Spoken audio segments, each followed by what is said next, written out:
সুপ্রিয় দর্শক, আজকে আমাদের মাঝে উপস্থিত রয়েছেন আজগর আলী হাসপাতাল department of dermatology associate consultant doctor Arifa Billah Shafiq. শুভ সকাল আপু, কেমন আছেন? শুভ সকাল, আলহামদুলিল্লাহ ভালো আছি। আপনি কেমন আছেন? আমি বেশ ভালো আছি আপু। আপনাকে পেয়ে আরো বেশি ভালো লাগছে, কারণ আজ আমরা স্কিন নিয়ে আলোচনা করব, আমরা রূপচর্চা নিয়ে আলোচনা করব, মেয়েদের যেটা সবচেয়ে বড় একটা টেনশনের বিষয়। আমার তো মনে হয় অনেক মেয়েরা এটা নিয়ে টেনশনে থাকে, তাদের স্কিনে কি হচ্ছে, কি চলছে স্কিনের মধ্যে, স্কিন কেন ব্রাইট হচ্ছে না, স্কিন কেন হেলদি হচ্ছে না। সো অনেকগুলো প্রশ্ন রয়েছে, ছোট ছোট করে আমরা একটু জেনে নিব। আমরা শুরুতে একটু জানতে চাই যে আমাদের ত্বকটাকে আমরা কিভাবে সুস্থ রাখতে পারি, সেটার প্রক্রিয়াটা আসলে কি? আচ্ছা, খুব ভালো কোয়েশ্চেন। এটা আসলে সবারই জানা উচিত, ত্বকটা কিভাবে আমরা সুস্থ রাখতে পারি। যদি আমরা বেসিক 3টা স্টেপ ফলো করি আমাদের ডে টু ডে লাইফে, তাহলেই কিন্তু ত্বকটাকে আমরা হেলদি রাখতে পারি। Like number 1, proper cleansing. অবশ্যই যে ধরনের স্কিন টাইপই হোক না কেন, প্রপার ক্লিনজিং এবং প্রপার ক্লিনজার দিয়ে ক্লিনজিংটা কিন্তু খুবই ইম্পর্ট্যান্ট। অ্যান্ড নাম্বার 2 হচ্ছে প্রপার একটা ময়শ্চারাইজার।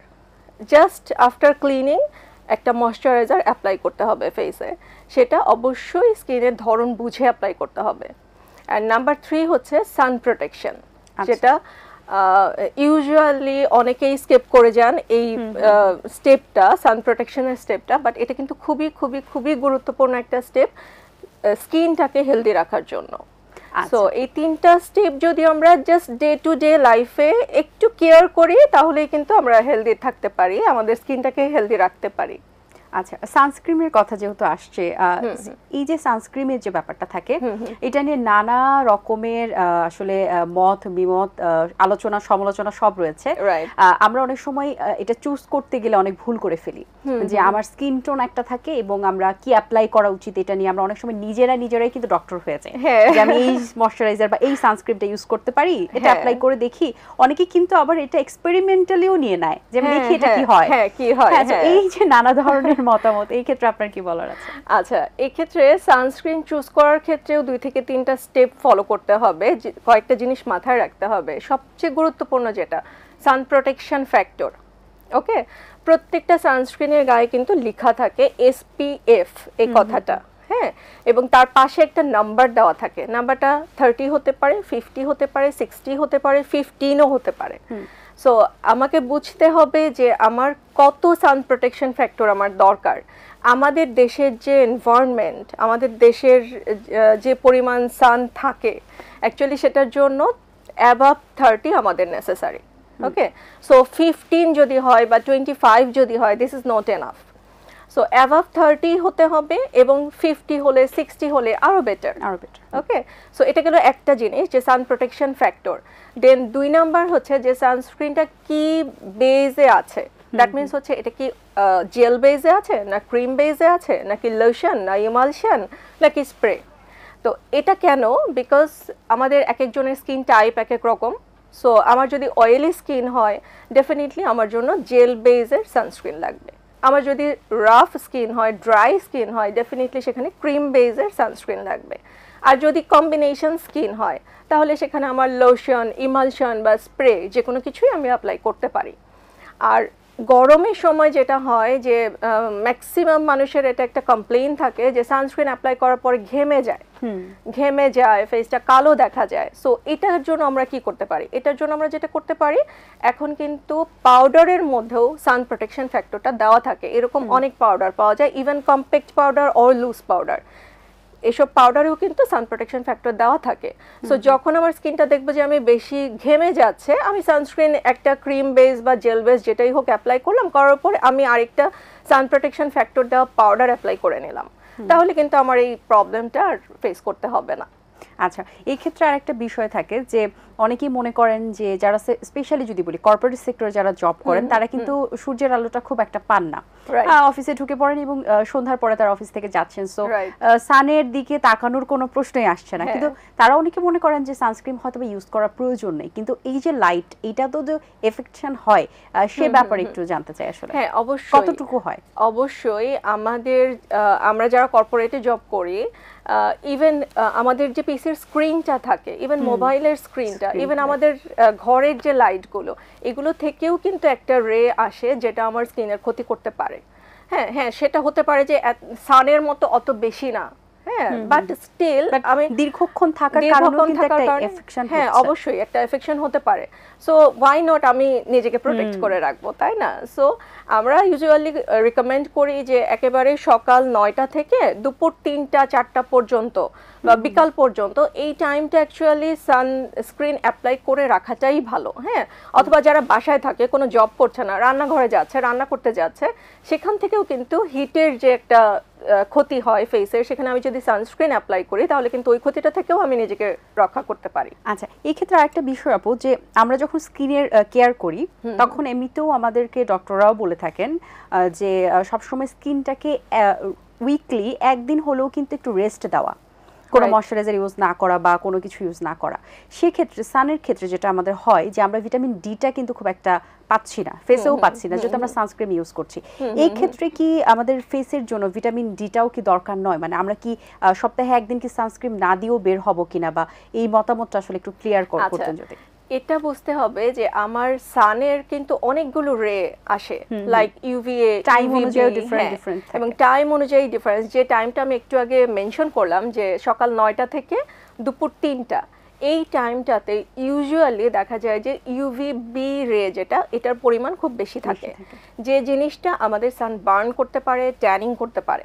হ্যাঁ, সো ওইটা থেকে আমাদের নিজেদেরকে রক্ষা করতে হবে। বাট ইউভিএ যেটা, এটা আবার কি করে, বয়সের ছাপ ফেলে দেয়। হয়তো সান বার্ন করে না, বাট বয়সের ছাপ ফেলে দেয়। সো এই রেগুলো থেকে নিজেকে প্রোটেকশন করতে হবে। কিন্তু কোন সময়টা আমার জন্য সেফ, সেটা হচ্ছে সকাল 9টার আগে এবং বিকাল 3টার পরে, যে টাইমগুলোতে আমরা কিছুটা সান এক্সপোজার করতে পারি ভিটামিন ডি এর জন্য। এবার একটু জানতে চাই যে আমরা যদি বলি বাঙালিদের স্পেশালি যদি আমরা বলি যে এই প্রোডাক্টটা দিলে এটা ত্বক ফর্সা করে, সেটা কিন্তু মানে ধুমিয়ে মানুষ কেনা শুরু করে, এবং খুব বেশি আসলে এটা মানুষ চান যে তার স্কিনটা আর একটু ব্রাইট হোক, কেউ সুন্দর হতে চায়। সেই জায়গা থেকে এটা কতটা নিরাপদ, যে আমরা যে বিভিন্ন ধরনের প্রোডাক্ট দেখি আসলে বাজারে? হ্যাঁ, বাজারে এখন অনেক অথেন্টিক এবং নন অথেন্টিক প্রচুর প্রোডাক্ট পাওয়া যায়, এবং মানুষ দেখা যায় যে হর হামেশা বুঝে না বুঝে ইউজ করা শুরু করে দিচ্ছে, কিনছেন একদম। হ্যাঁ, এখন ফর্সা করার জন্য বা কোনো দাগ রিমুভ করার জন্য যে কম্পোনেন্টগুলো অ্যাকচুয়ালি ভালো, যেমন glutathione, arbutin, kojic acid, niacinamide, এই কম্পোনেন্টগুলো কিন্তু ভালো, ত্বকের কোনো ক্ষতি করবে না, জাস্ট ব্রাইটেনিং করবে ধীরে ধীরে, অথবা দাগটা রিমুভ করবে। কিন্তু যেটা সবচেয়ে বেশি ক্ষতি করে ত্বকের জন্য, সেটা হচ্ছে স্টেরয়েড নামে একটা কম্পোনেন্ট, ম্যাক্সিমাম ক্ষেত্রে যেটা বিটামিথাসন অথবা ক্লোবিটাসল এসব নামে থাকে। তো এই ধরনের কোনো কম্পোনেন্ট যদি কোনো প্রোডাক্টের থেকে থাকে, তাহলে সেটা খুবই খুবই খুবই ক্ষতিকর ত্বকের জন্য। এবং এগুলো লং টাইম ইউজ করার কারণে দেখা যায় যে একটা মেয়ে হয়তো ইউজ করছে লং টাইম ধরে, ফর্সা ঠিকই হচ্ছে সে, কিন্তু তার পাশাপাশি তার ফেসে দেখা যায় যে ছেলেদের মতো দাড়ি হয়ে গেছে, প্রচুর ব্রণ হচ্ছে, শরীরে বিভিন্ন জায়গায় স্ট্রেচ মার্কস হচ্ছে।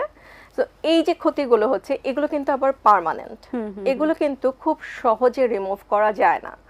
সো আমাকে এটা মাথায় রাখতে হবে যে আমি সুন্দর হতে গিয়ে যেন নিজের এমন কোনো পার্মানেন্ট ক্ষতি করে না ফেলি যেটা কিওর করা পসিবল না। সো অবশ্যই একটা প্রোডাক্টের মধ্যে কি কম্পোনেন্ট আছে ওটা দেখে আমাকে প্রোডাক্টটা চুজ করতে হবে, এবং অবশ্যই অথেন্টিক কোনো জায়গা থেকে জিনিসটা কিনতে হবে, এবং সবচেয়ে ভালো অ্যাকচুয়ালি একজন ডক্টরের পরামর্শ অনুযায়ী প্রোডাক্টগুলো ইউজ করা। আচ্ছা, এই ক্ষেত্রে আপু একটা খুব ভালো একটি টপিক আপনি বলেছেন যে ফেশিয়াল যে হেয়ার, এটা নিয়ে কিন্তু অনেকে ভুগে থাকেন, এবং এটার কারণে অনেক ধরনের প্রোডাক্ট কিন্তু তারা ইউজ করছেন, যেমন ভিট টাইপের কিন্তু অনেক ফেশিয়াল রিমুভার রয়েছে যেগুলো মানুষ অ্যাপ্লাই করছেন, এবং ফিটকিরিও অ্যাপ্লাই করছেন কিন্তু, এবং এটা নিয়ে অনেকে লেজারও করছেন, রাইট, রেজার প্লাস লেজারও মারছেন যাতে এটা পার্মানেন্টলি চলে যায়। আসলে এটা কতটুকু নিরাপদ, এবং আসলে কি করা যেতে পারে এটার পরিপ্রেক্ষিতে? ফেশিয়াল হেয়ারটা হচ্ছে ওই যে আমি যেটা বললাম যে প্রথমে আমাকে ফাইন্ড আউট করতে হবে যে কি কারণে হচ্ছে জিনিসটা। অনেক কারণ হতে পারে, অনেকে কিন্তু জেনেটিক্যালিও থাকে, হ্যাঁ জেনেটিক্যালিও থাকে একটু, অনেকের যেটা হয় ফ্যামিলিগতভাবে থাকে যে একটু পশমটা বেশি কম্পারেটিভলি, হ্যাঁ এটা হতে পারে। আবার অনেকের ক্ষেত্রে হরমোনাল প্রবলেম থাকতে পারে, যেমন হচ্ছে যে যদি তার কোনো কারণে বডিতে কর্টিসল লেভেলটা বেড়ে যায় সেক্ষেত্রে কিন্তু ফেশিয়াল হেয়ার গ্রো করতে পারে। আবার কোনো কারণে একটা মেয়ের শরীরে যদি মেল যে হরমোনটা যেটাকে আমরা বলি টেস্টোস্টেরন এটা বেড়ে যায় তাহলে কিন্তু তার ফেশিয়াল হেয়ার ডেভেলপ করবে। সো এটা কি কারণে বেড়ে যেতে পারে?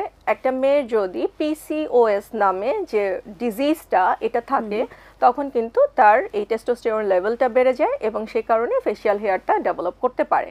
সো ফার্স্ট অফ অল আমাকে আইডেন্টিফাই করতে হবে যে আমার ফেশিয়াল হেয়ারটা কেন, হ্যাঁ, এটা কি আমার জেনেটিক, নাকি আমি কোনো ডিজিজে আক্রান্ত, নাকি আমার হরমোনাল ইমব্যালেন্স আছে। সো এই জিনিসটা আইডেন্টিফাই করার পর যদি আমি একটা রিজন পেয়ে যাই যে হ্যাঁ আমার একটা ডিজিজ আছে অথবা আমি একটা হরমোনাল ইমব্যালেন্সে ভুগছি, তখন কিন্তু ওটা ট্রিট করলেই আমার ফেশিয়াল হেয়ারটা আস্তে আস্তে কমে আসবে। বাট যদি এটার কোনো রিজন না পাওয়া যায় সেক্ষেত্রে তখন আমরা যেটা করি যে লেজার ট্রিটমেন্টে আমরা যেতে পারি। বাট অনেকে যেটা করে রেজার দিয়ে রেগুলার ফেশিয়াল হেয়ারটা রিমুভ করে, এই কাজটা একেবারেই করা উচিত না। বিকজ আমি যখন ফেস খুব সেন্সিটিভ একটা জায়গা, কিন্তু ফেসে যখন আমরা রেজার ইউজ করব তখন কিন্তু ওই পশমগুলো আরও মোটা হয়ে আরও গাঢ় হয়ে উঠতে থাকবে। সো এটা কখনোই করা উচিত না যে রেজার দিয়ে আমি ফেশিয়াল হেয়ার রিমুভ করি। আর লেজারের কথায় আসি, লেজারটা হচ্ছে ফেশিয়াল হেয়ারটাকে রিমুভ করে, বাট এটা সেশন করতে হয় অনেকগুলো। দ্যাট মিনস হচ্ছে কয়েকটা সেশন নিতে নিতে নিতে নিতে আস্তে আস্তে ফেশিয়াল হেয়ারটা রিমুভ হয়ে আসে। তবে অনেকের ক্ষেত্রে আসলে লং টার্ম, হ্যাঁ লং টার্ম, এবং অবশ্যই অনেক এক্সপেন্সিভও। ও ডেফিনেটলি। সো সবার তো আসলে সেই ক্যাপাবিলিটিটা থাকে না।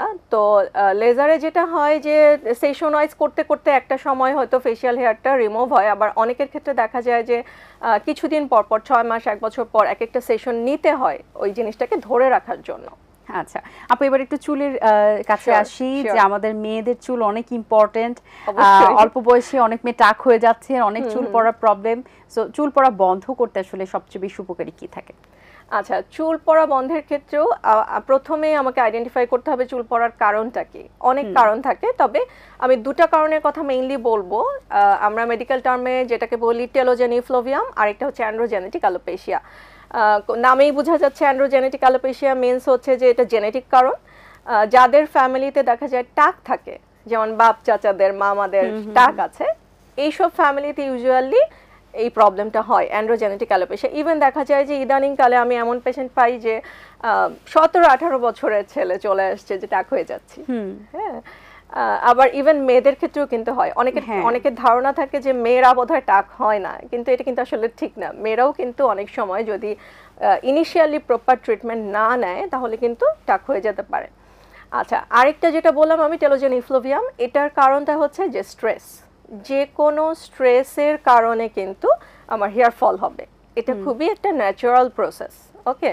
এবং সেটা সবচেয়ে কমন যেটা হয় ডেলিভারির পরে।